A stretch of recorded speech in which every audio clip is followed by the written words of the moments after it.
Baakiyalakshmi serial next பிரேமுக்கின்னு மாதிரியான twist ஆக்க போகுதுன்னு பார்த்துலாம் ரொம்பவே ஃபீல் பண்ணிட்டு செலி உட்காந்துட்டு இருக்கிறத பார்த்ததும் அங்கே வராங்க நம்ம பாக்கியா வந்தது என்ன செலியா ஏன் ஃபீல் ஆகி உட்காந்துட்டு இருக்கேன்னு சொல்லிட்டு கேட்டுட்டு இருக்காங்க.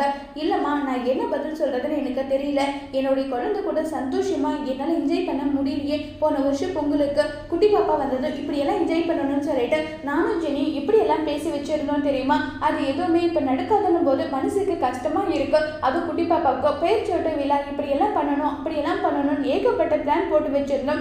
அது எல்லாமே இப்போ முடிஞ்சு போச்சு. இன்னும் கொஞ்சம் நாள்ல ஜெனிக்கும் எனக்கும் உறவு இல்லை, அதே மாதிரி குழந்தைக்கு எனக்கும் கூட உரிமை இல்லைன்னு ஆக போகுது.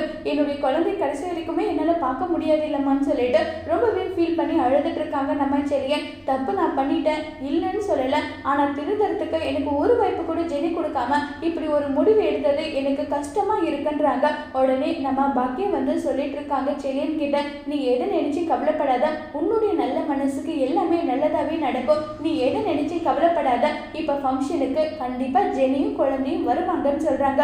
என்னமா சொல்றீங்க அம்மா, ஜெனியும் பாப்பாவையும் கூட்டிட்டு வருவீங்களாமா, ப்ளீஸ்மா கூட்டிட்டு வாங்கன்னு சொல்லிட்டு ரொம்பவே ரிக்வஸ்ட் பண்ணி கேட்டுட்டு இருக்காங்க செலியன். அதோட இந்த பிரமவை முடிச்சிருக்காங்க.